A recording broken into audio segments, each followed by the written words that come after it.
Bonjour à tous. Alors, on va commencer le live tout de suite. Il y aura Timothée Bernard et Bertrand Lavigne qui vont nous présenter leur revue systématique dans le cadre des projets des examens AFOM qu'ils ont suivis depuis quelques temps maintenant. Et donc, ils vont devenir des physiothérapeutes titrés OMT au niveau international. Ils vont nous présenter leur étude. Je leur passe la parole. Merci à vous. Bonne audience. Merci. Eh bien bonjour, Timothée Bernard, physiothérapeute, avec un grand plaisir d'enfin terminer cette boucle après 9 ans. Et on va vous présenter notre recherche systématique review qui est avec pour titre Is there truly a change in rotator cuff muscle activation and activity in patients with a symptomatic shoulder? Et donc moi c'est Bertrand Lavigne. Content aussi d'arriver au bout de ce cursus AFOM iFont. On va rentrer dans le vif du sujet. Ce que cette formation m'a donné, elle m'a apporté énormément. Pour moi, ça n'a pas été un cursus qui a été évident dans les 2 premiers niveaux, où j'ai probablement appris la plus belle chose au niveau professionnel et même au niveau personnel. C'est que c'est grâce aux échecs qu'on évolue le plus.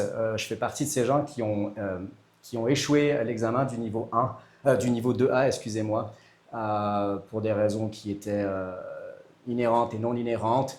Et c'est pour ça que je me base sur une doctrine de Nelson Mandela qui disait « je ne perds jamais, soit je gagne, soit j'apprends ». Et c'est aujourd'hui grâce à ça que je suis ici pour enfin pouvoir avoir ce niveau. On va rentrer dans le vif du sujet. En premier, je voudrais juste qu'on fasse un petit retour sur les fonctions principales au niveau musculaire pour pas que vous soyez, j'ai envie de dire, perdus durant la présentation. Ça, c'est tous les muscles, hein. Ce n'est pas que la coiffe des rotateurs. Fonction mobilisatrice, tout le monde la connaît. Production de mouvement souhaité, mobilisateur principal, secondaire et concentrique, excentrique. Stabilisatrice, maintien d'une partie du corps pour offrir une base stable à l'action d'un autre muscle. Et la plus importante à retenir pour cette présentation-là, c'est la fonction synergiste d'abolition des mouvements parasites non désirés causés par les muscles mobilisateurs et stabilisateurs. Aujourd'hui, on arrive quand même à avoir une conclusion sur un schéma un peu plus clair au niveau de la fonction de la coiffe des rotateurs. Évidemment, c'est simplement basé sur mon expérience clinique au niveau de l'épaule.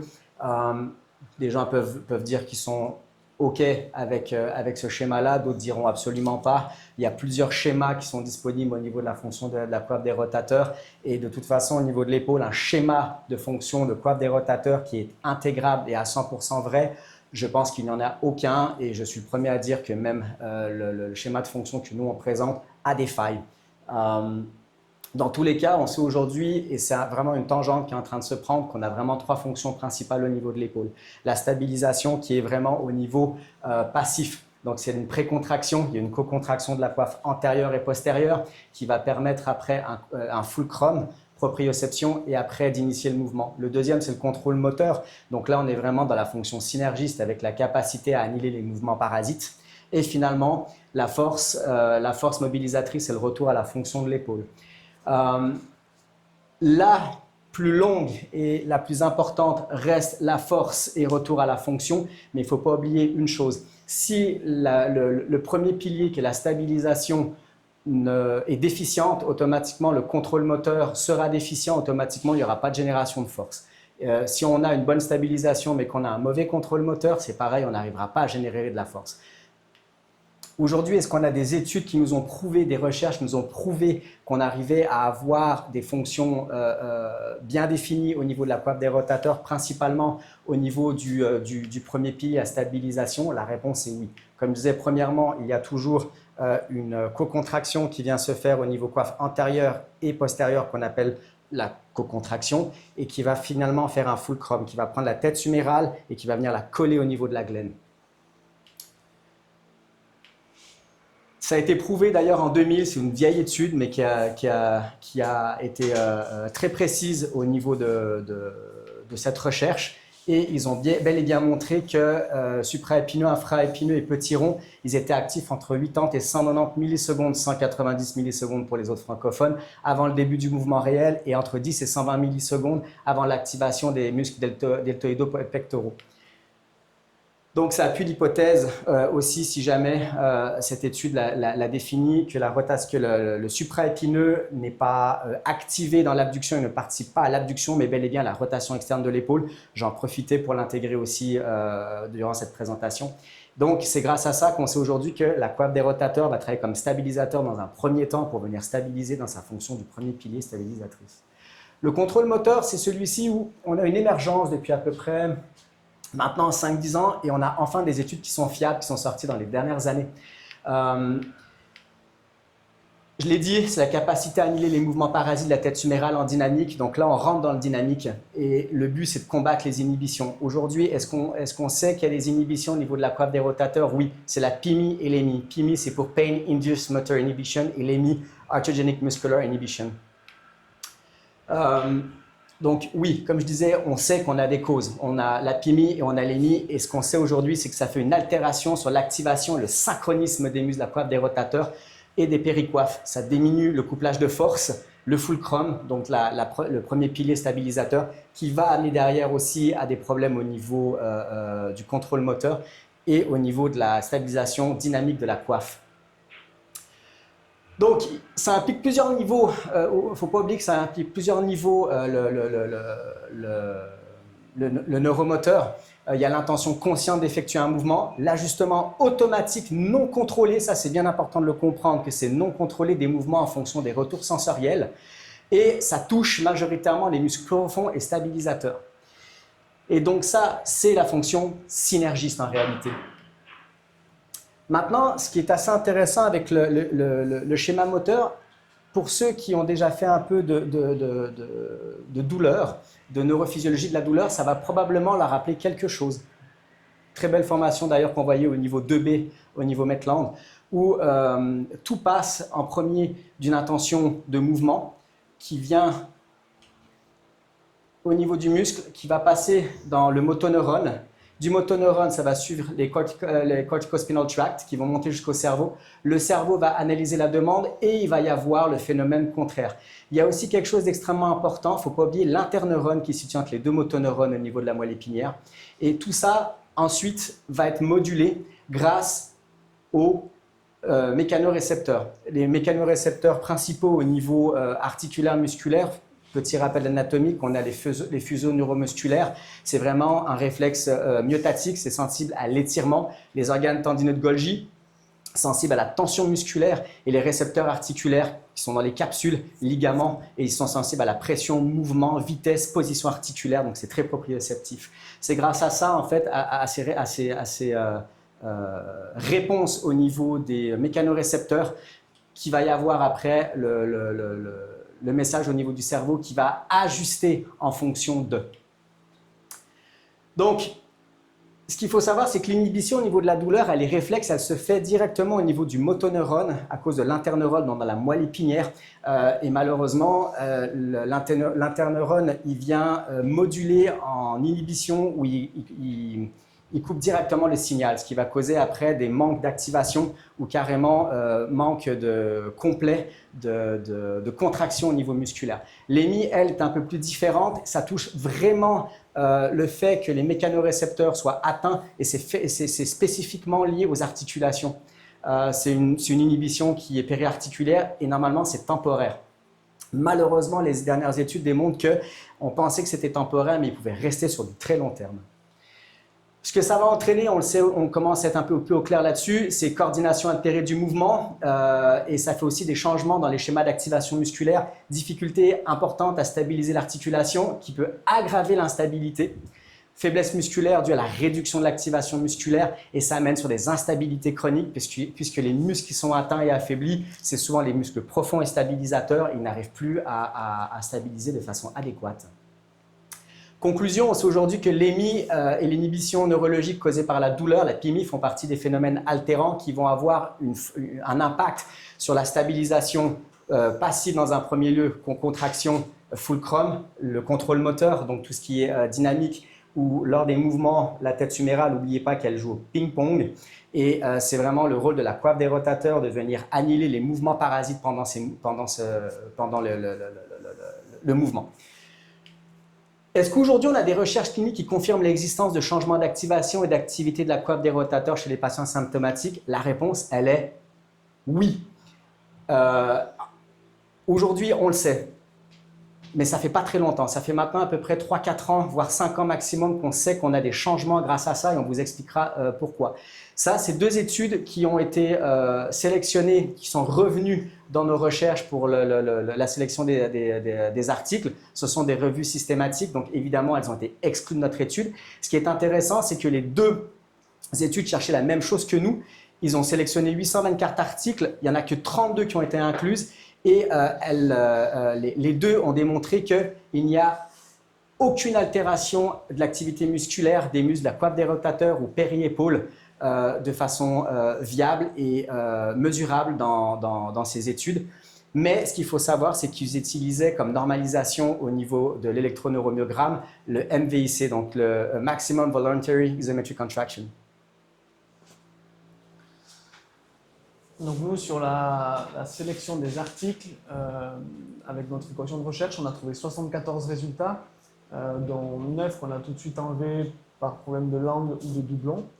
Sur les 65 restants, on en a enlevé 30 juste sur la base du titre.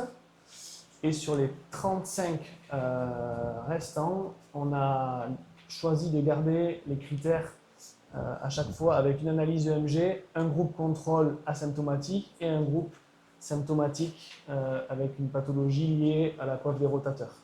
Donc au final, on reste avec 2 articles sur les 10 dernières années, puisqu'on en a exclu un en dernière minute pour cause de cancer du poumon sous-jacent. Donc les 2 articles inclus, avec les critères que je viens d'évoquer, qu'on avait décidé d'inclure. Donc c'est l'article de Karen Jean en 2022 et l'article de Ratti et al. En 2018, qui sont là avec des objectifs légèrement différents, mais avec une analyse à chaque fois de l'activation de la coiffe des rotateurs. En comparaison, les sujets sains et les sujets atteints de douleurs ou de pathologie de la coiffe des rotateurs. Ces 2 articles, on a fait une analyse, une synthèse narrative parce qu'on n'en avait pas beaucoup. Donc la méthodologie, on a analysé la méthodologie avec les grilles CASP. Ils font preuve d'une bonne rigueur méthodologique avec une bonne description de la méthodologie à chaque fois. Une explication du fonctionnement, de l'utilisation de l'EMG avec des électrodes de surface et des électrodes intramusculaires, des aiguilles intramusculaires. On a un nombre de participants correct, et puis un but principal pour l'article de Karen Jean d'analyser l'activation musculaire en fonction des phases de mouvement, sur un mouvement de flexion-extension. Une légère différence avec l'article de Ratti, la recherche de Ratti qui recherche sur du mouvement isométrique. Une différence d'activation et une différence de stabilité intra-articulaire. Donc ça faisait partie de nos critères, il fallait que les muscles de la coiffe des rotateurs soient analysés. On remarque que là, sur les 2 études, ils ont bien analysé le fonctionnement, l'activation de la coiffe des rotateurs, plus certains muscles de l'épaule, comme les trapèzes, les serratus et le latissimus, pour l'article de Karen Jean. Si on doit résumer les points clés au niveau des résultats, sur les principales trouvailles. Donc l'article les Karen Jean ont mis en évidence qu'il y avait 6 muscles durant le mouvement qui avaient une modification d'activation dans les groupes symptomatiques. Ratti et al. ont montré qu'il y avait une augmentation de la translation postérieure dans le groupe symptomatique, ainsi qu'une diminution de l'activation des muscles infra- et supraépineux. Toujours au niveau du timing de Karen Jean a montré une altération du moment, je ne sais pas pourquoi il y a un moins, mais une altération de l'activation dans le mouvement. Et donc, on peut voilà, voir le résumé là-dessus. Donc, globalement, une augmentation de la translation postérieure sur les groupes symptomatiques et une modification de la coordination de l'activation de la coiffe des rotateurs pour les deux articles.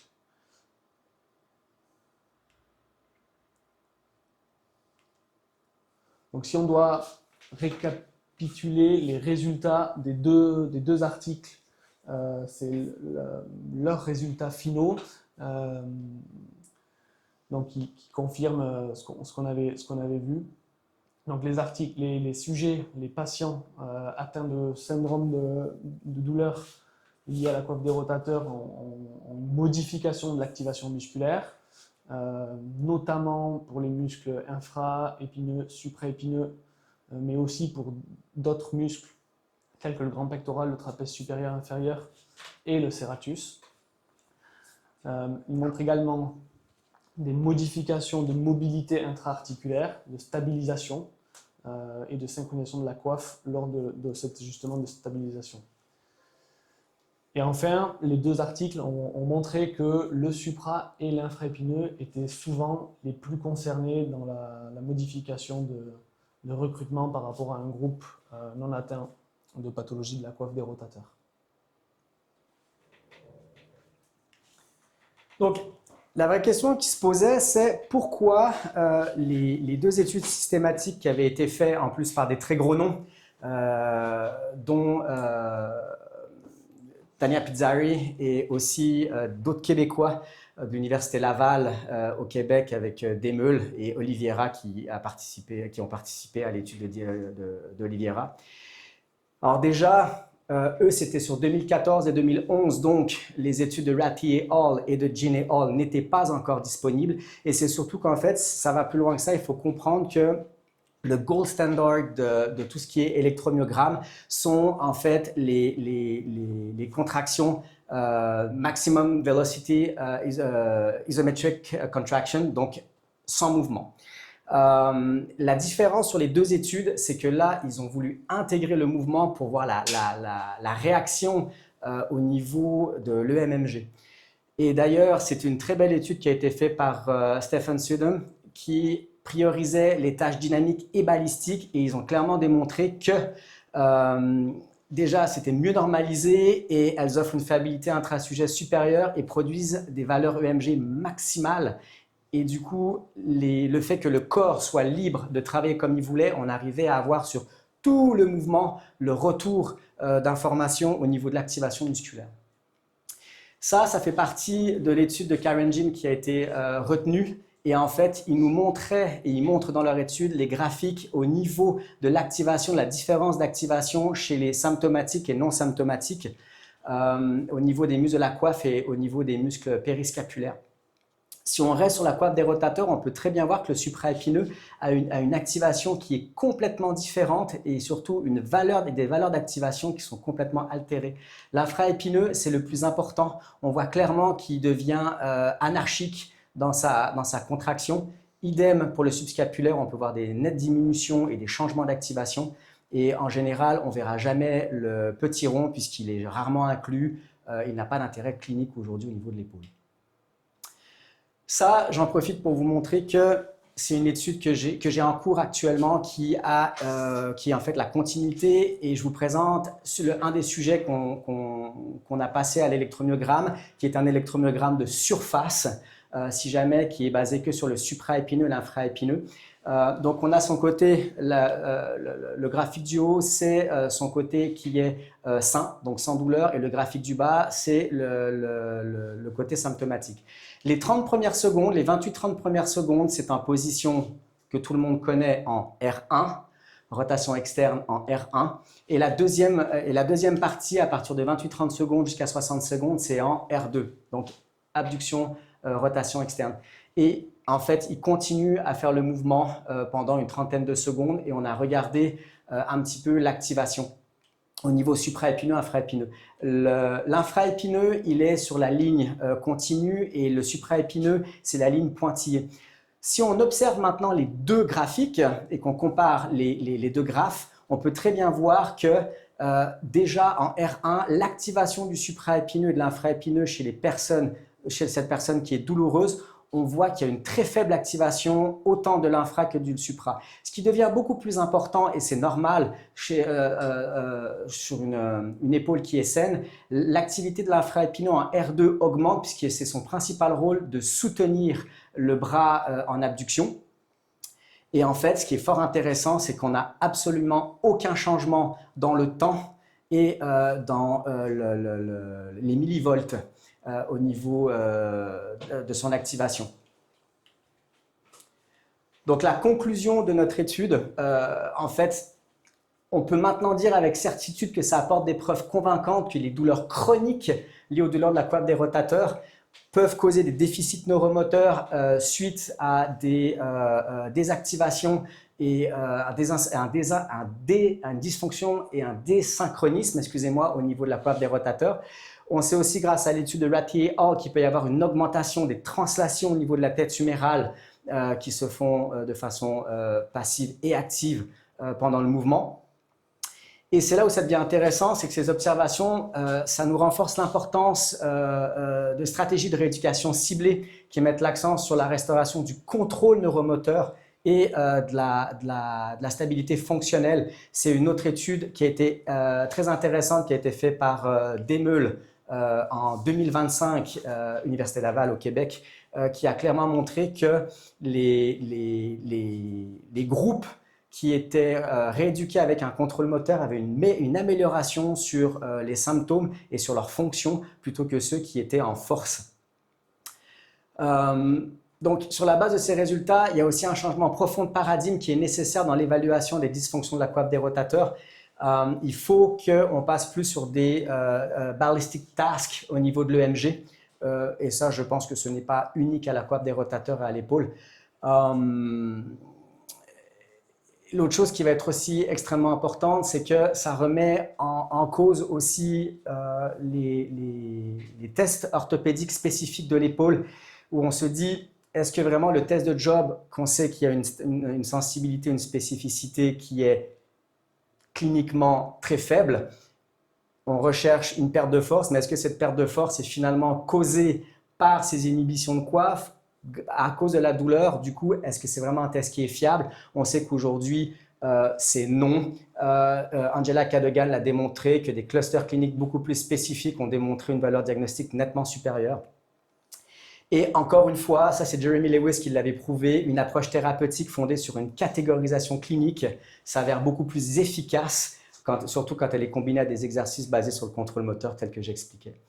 La conclusion de notre étude aussi, c'est qu'il faut des études beaucoup plus précises. Il faudra en effectuer un peu plus, avoir plus de résultats pour confirmer cette hypothèse sur le court moyen terme. Ce qui pourrait être intéressant aussi, c'est de voir si on se retrouve avec des patterns au niveau des inhibitions de la coiffe des rotateurs dans certaines conditions, dans certains mouvements, si c'est une coiffe antérieure, coiffe postérieure, et derrière qui pourrait nous emmener aussi à dire, OK, est-ce qu'on a plus intérêt? Et on sait aujourd'hui que grâce à ça, grâce à ces patterns d'inhibition, aller plus travailler sur tel genre de traitement, c'est possiblement, je suis peut-être un peu trop optimiste, mais peut-être une prochaine révolution dans la compréhension de la prise en charge des douleurs en lien avec la coiffe des rotateurs.